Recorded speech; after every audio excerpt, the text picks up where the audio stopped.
Supreme soul बात इस षष्ठी पर आते हैं, ज्ञान सूर्य है जिसे कहो,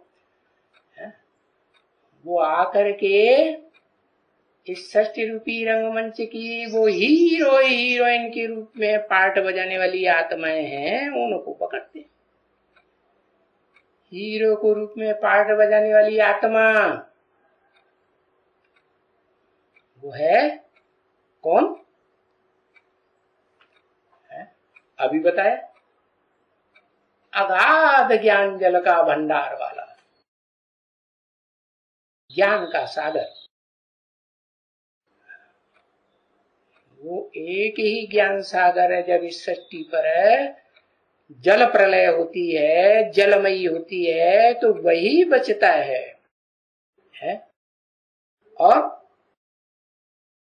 और उस जल प्रलय में वो चैतन्य ज्ञान सागर जो बचता है,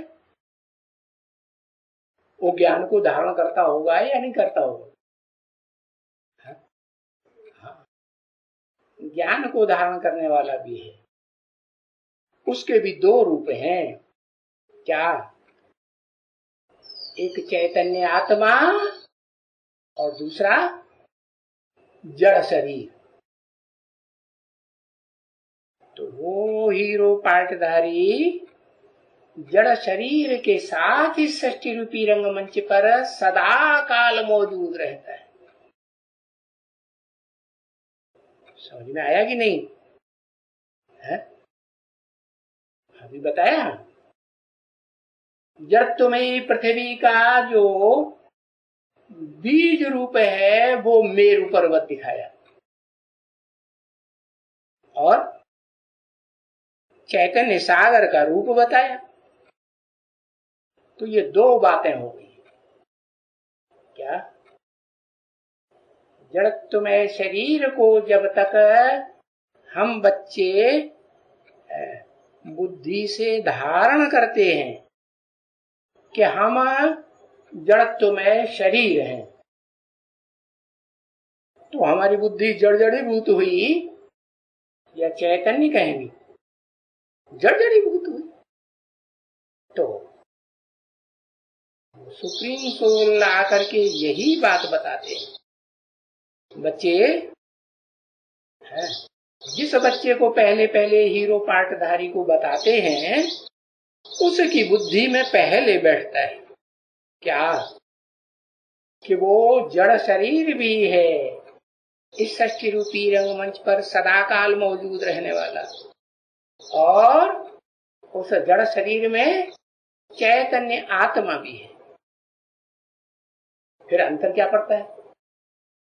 अंतर ये पड़ता है कि वो चैतन्य आत्मा अपने को चैतन्य आत्मा के रूप में एकाग्र कर लेती है? और जड़ शरीर को भूल जाती है या याद रखती है? भूल जाती है। ऐसी प्रैक्टिस करने के लिए बाप रास्ता भी बताते हैं। क्या है? ये जड़जड़ीभूत शरीर जो है वो भी बना रहे, लेकिन आत्मा भी बनी रहे। लेकिन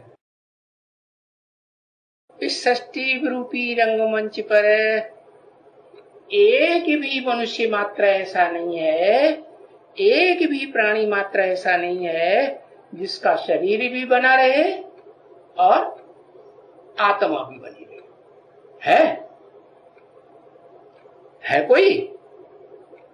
शास्त्रों में भी लिखा हुआ है। क्या है? कि एक ही है आत्मा, जिसे कहते हैं देव देव महादेव। 33 करोड़ देवताओं में बड़े से बड़े देव हैं 3 देव, ब्रह्मा विष्णु शंकर। उन 3 देवताओं में भी ब्रह्मा देव विष्णु देव और उनसे भी बड़ा महादेव। वो एक ही आत्मा शास्त्रों में बताई है, जिसका इस सृष्टि रूपी रंगमंच पर न शरीर खलास होता है और न आत्म खलास। तो ऐसी क्या युक्ति धारण करता है? जो और सबके प्राणी मात्र के शरीर खत्म हो जाते हैं, लेकिन वो एक आत्मा ऐसी है जिसे देव देव महादेव कहा जाता है? उसका शरीर भी रहता है और आत्मा भी रहती है। क्या युक्ति? युक्ति पता है? वो युक्ति आत्मा धारण कर लेती है, हीरो पार्टधारी वाली आत्मा। क्या युक्ति है? ये दुनिया अब खत्म होने वाली है। जो अनेक धर्मों की दुनिया है, अनेक मतांतरों की दुनिया है, वो खलास होने वाली है।